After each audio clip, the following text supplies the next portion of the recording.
Hi, Scott. Thanks for the kind words and thanks for having me. So again, my new role is the officials development officer of the BC Rugby Union.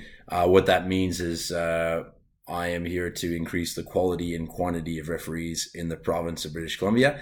So we're very excited. We've had a lot of support from referees, coaches, clubs, administrators. Everyone's on board. Recognizes the opportunities we have and recognizes the direction that we need to go in. And I'm a part. I'm proud to be a part of that process. I've been fortunate enough to have been involved in refereeing for 10 years, including some international experience at the 15 and 7-a-side level. So hopefully I can bring that experience not only into my new role, but into the session tonight. I've been lucky enough to have been involved in fixtures involving the USA Eagles. So I've met a few Texas referees through that process and referees across the USA. So happy to work together on this and hopefully build those relationships further. The new Scrum laws, I think, are a big positive. It's moving us to a direction we need to go as a game, emphasizing a pushing contest, but at the same time putting the onus back on players, on referees, to deal with issues in front of us. So the big thing for me is that requirement to strike for the ball. What that does is it changes the way players and coaches think about height of the scrum, so that they can be in a position to strike the ball when necessary. It changes the dynamic of what the opposition have the opportunity to do in order to disrupt that strike. And again, it allows us to have a bit more of a contest for possession at the source or at the put-in of the scrum. I think our main goal as referees at scrum time is to basically allow the players to have as much of a contest as possible. So having them in a strong and comfortable position throughout the setup process will allow us with credibility to make sure that the ball comes in a fair environment. And from there, players can have a proper crack at a pushing contest.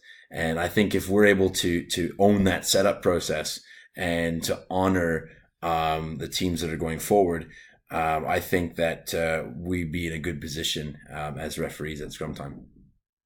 Like coaches train their players, it's of the utmost importance to have a process-driven approach to our practice. Having an idea of what the setup looks like before we even say crouch, where players need to be, hookers needing to be left so people aren't manipulating their spines to get into their channels with their heads. When we say crouch, allowing players to get into a strong, comfortable pushing position before we move on to the next phase. When we say bind, allowing players to get their legs back to adjust their binds, to adjust their chest, adjust their hips and shoulders to where they want them to be in order to be successful. And of course, when the ball comes in, allowing that the team going forward to get every bit of dominance as long as it's under a stable, safe platform that they can. And of course, dealing with or remedying the issues that are preventing that dominance. And finally, allowing the space that's required to when the ball comes out so that we don't immediately have another scrum is vital. So having a clear separation between that pre-setup process, the setup process, crouch, bind, and set, and then the put-in process, and then the ball emerging process, or part of the process, I should say, is so important. As long as we have a structure that we follow, we won't be reactive. We will have an idea of what we're seeing, and then we'll be in the best position possible to either deal with or remedy any issues that jump out at us. Looking at the put-in, or rather the pre-put-in first, so the setup, we have a couple indicators that might allow us to avoid continuing to pack down scrums that have no chance of success, and allow us to go to the next phase with confidence if we see what we need to see. So looking at the screen now, after a scrum's been awarded, this is where the process really starts. We need players to have the opportunity to get into the right channels. So obviously hookers are moving left. Second rows and back rows are getting on the scrum. Right away here, we see a couple different styles in setup. Some players set up on their knees. Some players set up on one knee. Some players set up in a pin stance. from a second row, back row perspective. As long as they're where they need to be, we're not going to get involved with how they do their setup process. What becomes an issue for us is looking at the shape of the tight head. His job is to not go backwards and keep the scrum down. So his knee angle and his hip angle are super important. It's not our job to make sure he's in an ideal position, but it is our job to identify any big issues that might come with this. So right away, we see that our distance might be a problem. Both props are having to manipulate their bodies to get into a good pushing position. So that would be a red flag right off the bat. At crouch, we want the players to almost be in that temple to temple or ear to ear distance, so that they can be in the best position possible to get there, whether it's a 90-degree hip knee angle or a 120-degree hip knee angle, depending on which school of thought you come from. As a scrum coach, we want to be able to allow the players to do what they've been coached, to do what they've been practicing, and get into a good position. As the scrum continues to be set on bind, we see this issue about distance becoming a bit of a problem.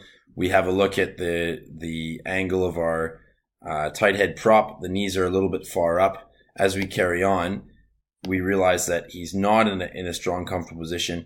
On the other side of the scrum, we have a similar issue with the loose head prop not being close enough to his hooker, not having the hips in on his hooker, and effectively he's isolated, ends up collapsing before the ball's even being fed in.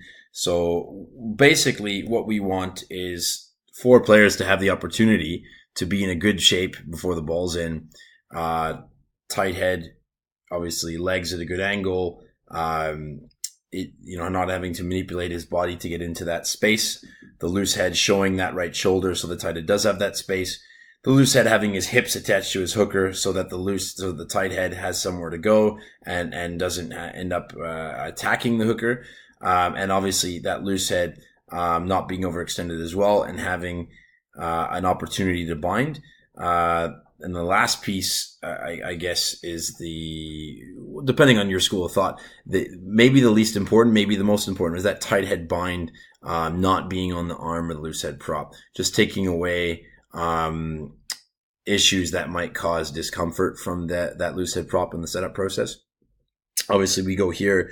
We're in a position where the scrum's moving the entire time. The ball never gets put in, and we have space between the hooker and his loose head prop, and we end up with players on the floor before the ball's even being put in. So this is where we need to remedy these setup issues.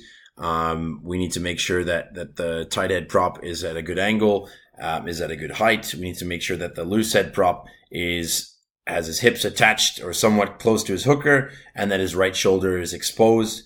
And we need to make sure that at bind, tight head is off the loose head arm, and loose head is in a position to bind comfortably and correctly on the side of the tight head prop's body.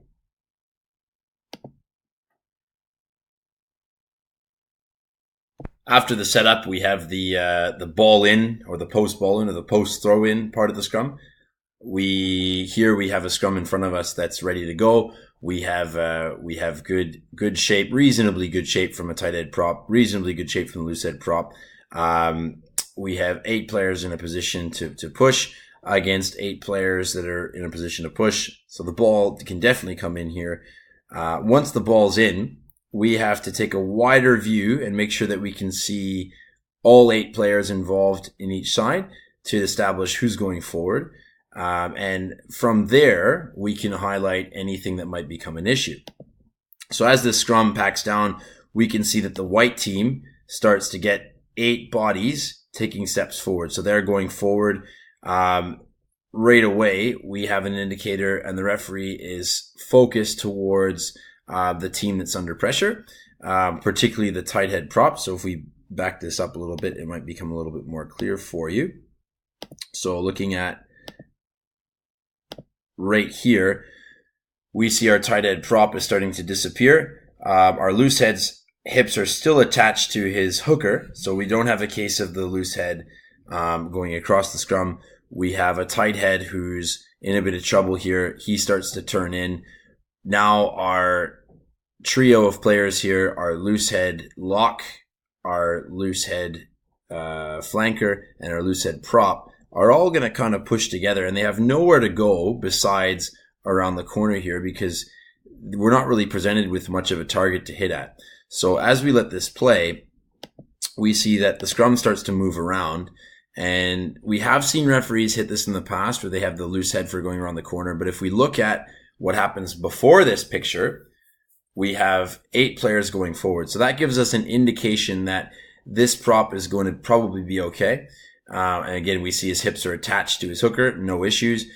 What do we see? We see the tight head prop from this angle almost disappearing, which means he's going back in towards his hooker to negate the pressure that's being put on him. And of course, eventually we see his head.